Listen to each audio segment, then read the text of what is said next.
Shalom, selamat pagi saudara-saudara. Kita kembali lagi belajar pengantar perjanjian baru. Eh, yang hari ini kita belajar surat-surat Paulus, yaitu setelah 1-2 Korintus maka kita belajar tentang surat Galatia. Sebelumnya mari kita berdoa. Tuhan Yesus, kami mau belajar hari ini pengantar perjanjian baru. Tuhan kiranya menolong kami untuk belajar dengan sederhana dan dimengerti oleh banyak pihak. Tuhan berkati kami sekalian pelajaran hari ini, dalam nama Tuhan Yesus kami berdoa. Amin. Mahasiswa yang terkasih, kita tahu bahwa surat Galatia itu ditulis oleh Paulus sekitar tahun 49 Masehi. Nah, temanya itu surat Galatia itu keselamatan karena kasih karunia oleh iman. Ya, keselamatan itu karena kasih karunia. Lalu kepada siapa surat ini ditujukan? Surat ini ditujukan kepada kumpulan jemaat, pasal 1 ayat 2. Kita lihat Galatia pasal 1 ayat 2. Untuk menolong jemaat melawan guru-guru palsu yang banyak beredar, banyak mengajar di berbagai tempat. Lalu guru-guru palsu ini mempengaruhi jemaat Galatia. Kalau kita bisa lihat di pasal 5 ayat 9, ya, guru-guru palsu itu orang-orang Yahudi itu sendiri, yaitu dari pasal 5 ayat 12 dan pasal 6 ayat 13, sehingga mempengaruhi anggota jemaat Galatia itu sendiri. Kita bisa lihat dalam pasal 3 ayat 1 dan pasal 1 ayat 7. Sehingga ajaran-ajaran Yahudi yang lu membawa perhambaan, pasal 5 ayat 1, sehingga perlu penegasan dari Paulus ini, yaitu tentang kemerdekaan orang Kristen di dalam Kristus. Ya. Memang kalau kita lihat surat ini ditujukan kepada jemaat-jemaat di Galatia. Kalau kita bisa saudara buka pasal 1 sampai 2, ditulis oleh Paulus, ditujukan kepada saudara-saudara atau jemaat di Galatia. Galatia pasal 1 ayat 2. Siapa orang Galatia ini? Orang Galatia merupakan orang suku Gaul di bagian utara Galatia.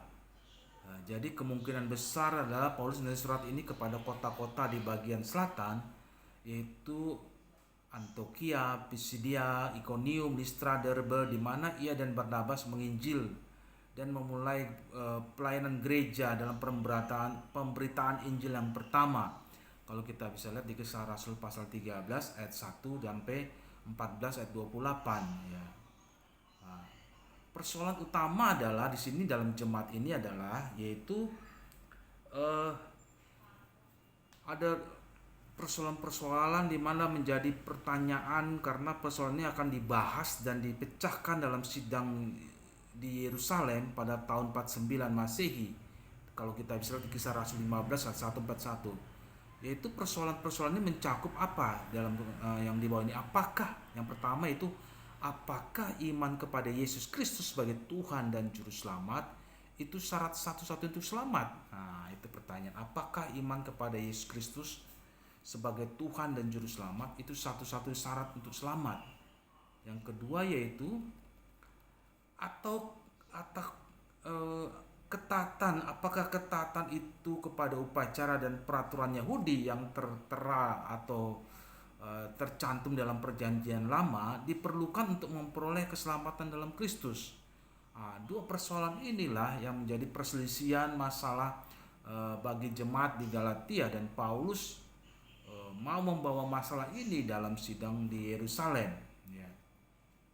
Jadi surat Galatia ini kalau kita pelajari, yaitu untuk mendapat gambaran-gambaran tentang jemaat yang dimaksud.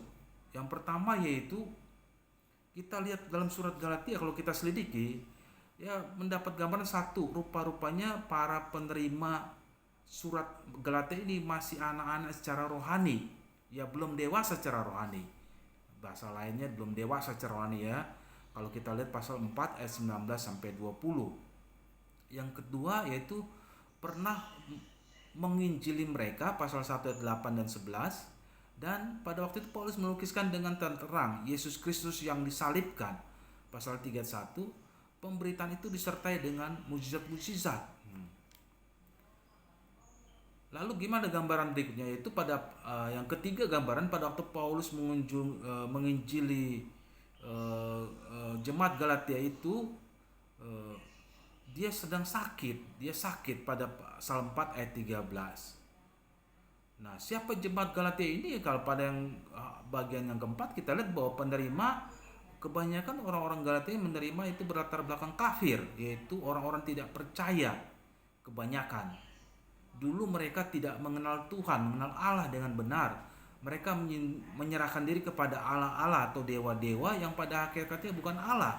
Nah, inilah yang menjadi latar belakang juga untuk surat Galatia, yaitu pasal 4 ayat 8 dengan pasal 5 ayat 2 dan 6 ayat 12. Tapi sebagian juga ada anggota jemaat yang berlatar belakang Yahudi, orang Yahudi. Oleh sebab itu ajaran-ajaran Yahudi bisa masuk kepada jemaat ini. Nah, inilah yang menjadi bagian-bagian di mana Paulus harus menerangkan supaya mereka diselamatkan bukan karena pemikiran bahwa hasil usaha-usaha atau perbuatan-perbuatan manusia, tapi eh, karena kasih karunia itu, kemerdekaan di dalam Kristus, ya. Orang selamat bukan karena kasih sumbangan, ya, atau beramal berbuat baik lalu selamat. Gak bisa juga, karena kasih karunia itu yang menyelamatkan. Itu begitu besar kasih karunia.